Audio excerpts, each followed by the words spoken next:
ಅಭಯ ಆಂಜನೇಯ ಸ್ವಾಮಿ ದೇಗುಲ ಪ್ರತಿಷ್ಠಾಪನಾ ಮಹೋತ್ಸವ.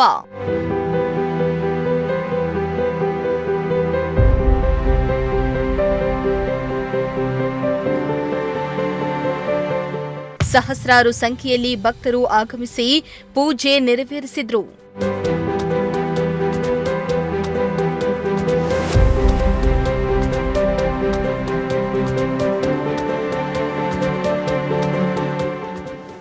ಮಧುಗಿರಿ ತಾಲೂಕಿನ ಪುರವರ ಹೋಬಳಿಯ ಬ್ಯಾಲ ಗ್ರಾಮ ಪಂಚಾಯಿತಿ ವ್ಯಾಪ್ತಿಯ ಮುಳಬಾಗಿಲು ಪಾಳ್ಯದಲ್ಲಿ ನೂತನವಾಗಿ ಶ್ರೀ ಅಭಯ ಆಂಜನೇಯ ಸ್ವಾಮಿ ದೇಗುಲವನ್ನು ನಿರ್ಮಾಣ ಮಾಡಲಾಗಿದ್ದು, ದೇಗುಲ ಪ್ರತಿಷ್ಠಾಪನಾ ಅಂಗವಾಗಿ 2 ದಿನಗಳ ಕಾಲ ಧಾರ್ಮಿಕ ವಿಧಿವಿಧಾನಗಳನ್ನು ನೆರವೇರಿಸಲಾಯಿತು. ಇನ್ನು ದೇಗುಲ ಪ್ರತಿಷ್ಠಾಪನೆ ಹಿನ್ನೆಲೆ ಇಡೀ ಗ್ರಾಮದಲ್ಲಿ ಹಬ್ಬದ ಕಳೆ ಸೃಷ್ಟಿಯಾಗಿದ್ದು, ಇಡೀ ಗ್ರಾಮಕ್ಕೆ ವಿದ್ಯುತ್ ದೀಪಾಲಂಕಾರ ಮಾಡಲಾಗಿತ್ತು.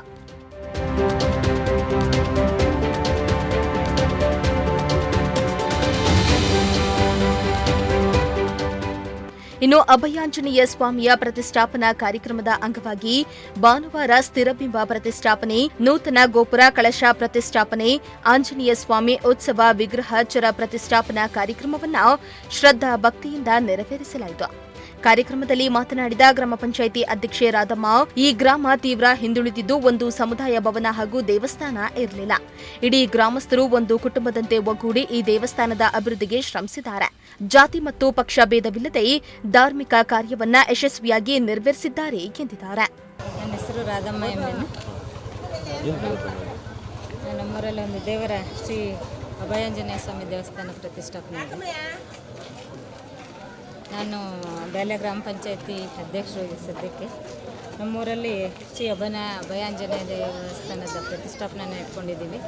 ಒಂದು ದೇವಸ್ಥಾನ ಒಂದು ಊರಿಗೆ ಒಳ್ಳೆಯದಾಗಲಿ, ಎಲ್ಲರಿಗೂ ಕೂಡ ತುಂಬ ಅನುಕೂಲ ಆಗುತ್ತೆ. ಒಂದು ದೇವಸ್ಥಾನ ಸೃಷ್ಟಿ ಮಾಡಿದ್ರೆ ಇಲ್ಲಿ ಎಲ್ಲ ಇರತಕ್ಕಂಥ ಜನ ಎಲ್ಲನೂ ತುಂಬ ಬಡವರು, ಸಾಮಾನ್ಯ ವರ್ಗದ ಜನ ಇರೋದ್ರಿಂದ ಒಂದು ಮದುವೆ ಮುಂಜಿ ಏನೇ ಒಂದು ಪುಟ್ಟ ಸಣ್ಣ ಸಮಾರಂಭ ಮಾಡಬೇಕು ಅಂದರೆ ಒಂದು ದೇವಸ್ಥಾನ ಇದ್ದರೆ ಎಲ್ಲರಿಗೂ ಕೂಡ ಅನುಕೂಲ ಆಗುತ್ತೆ.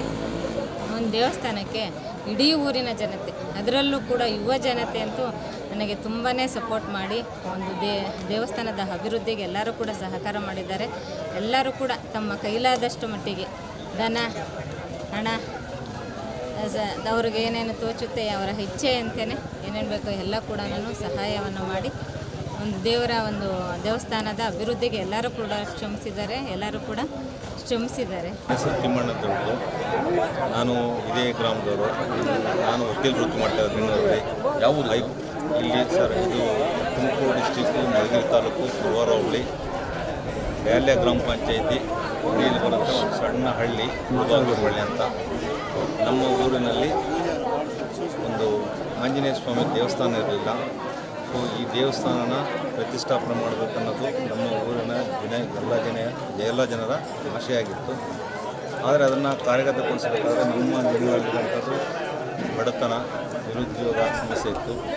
ಆದರೆ ನಮ್ಮ ಗ್ರಾಮದ ಎಲ್ಲ ಜನರು ಒಮ್ಮನಸ್ಸಿನಿಂದ ಒಟ್ಟಾಗಿ ನಮ್ಮ ಊರಿನಲ್ಲಿ ಒಂದು ಆಂಜನೇಯ ಸ್ವಾಮಿ ದೇವಸ್ಥಾನ ಆದರೆ ನಮ್ಮ ಜನರ ಅನುಕೂಲತೆ ಆಗುತ್ತೆ ಅಂತ. ಅನುಕೂಲತೆ ಯಾವ ಥರ ಅಂದರೆ, ನಮ್ಮ ಹಳ್ಳಿನಲ್ಲಿ ಬಡವರು ಎಲ್ಲ ಗಾರೆ ಕೆಲಸ ಮಾಡೋರು, ವ್ಯವಸಾಯ ಮಾಡೋರು, ಮಡಿಗೆ ಕೆಲಸ ಮಾಡೋರು, ಕಾರ್ಪೆಂಟ್ರು, ಎಲೆಕ್ಟ್ರಿಷಿಯನ್ ಕೆಲಸ ಮಾಡೋರು, ಪ್ಲಂಬಿಂಗ್ ಕೆಲಸ ಮಾಡೋರು, ಪೇಂಟರ್ಸು, ಈ ಥರ ನಾನಾ ರೀತಿಯ ಜನಗಳಿದ್ದಾರೆ.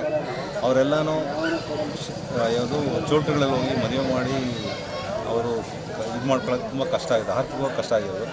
ಆ ಉದ್ದೇಶ ಇಟ್ಕೊಂಡು ಊರಿನೆಲ್ಲ ಸೇರಿ ನಮ್ಮ ಊರಲ್ಲಿ ಅಟ್ಲೀಸ್ಟ್ ಒಂದು ದೇವಸ್ಥಾನ ಆಗಿ ಒಂದು ಸಮುದಾಯ ಭವನ ಏನಾದರೂ ಆದರೆ ಎಲ್ಲರಿಗೂ ಅನುಕೂಲ ಆಗುತ್ತೆ ಅನ್ನೋ ಒಂದು ಉದ್ದೇಶದಿಂದ ಎಲ್ಲ ಜನರು ಸಹಕರಿಸಿ ಎಲ್ಲರೂ ತಮ್ಮ ಕೈಲಾದಷ್ಟು, ಈಗ ನಮ್ಮೂರಲ್ಲಿ ಎಷ್ಟೋ ಜನ ಇಲ್ಲಿಂದ ವಿದ್ಯಾವಂತರು ಹೊರಗಡೆ ಹೋಗಿ ದುಡಿತಾ ಇದ್ದಾರೆ, ಒಳ್ಳೊಳ್ಳೆ ಸ್ಥಾನದಲ್ಲಿದ್ದಾರೆ, ಒಳ್ಳೊಳ್ಳೆ ಅಧಿಕಾರಿಗಳ ನಿವೃತ್ತರಾಗಿದ್ದಾರೆ.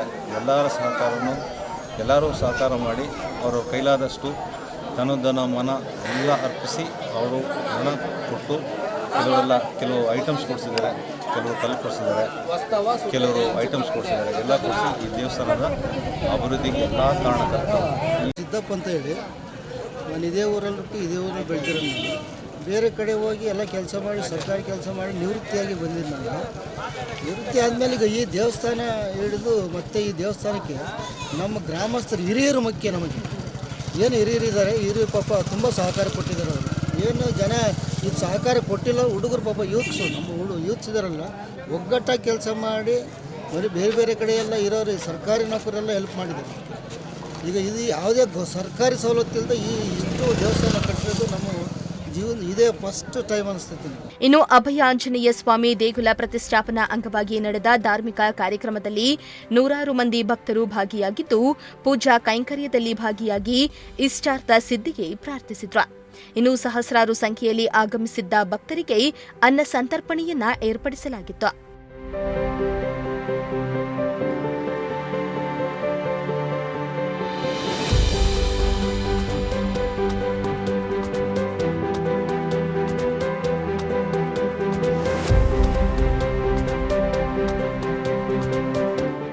ಸಿರಾಜ್ ಅಹಮದ್, ಪ್ರಜಾಶಕ್ತಿ ಟಿವಿ, ಮಧುಗಿರಿ.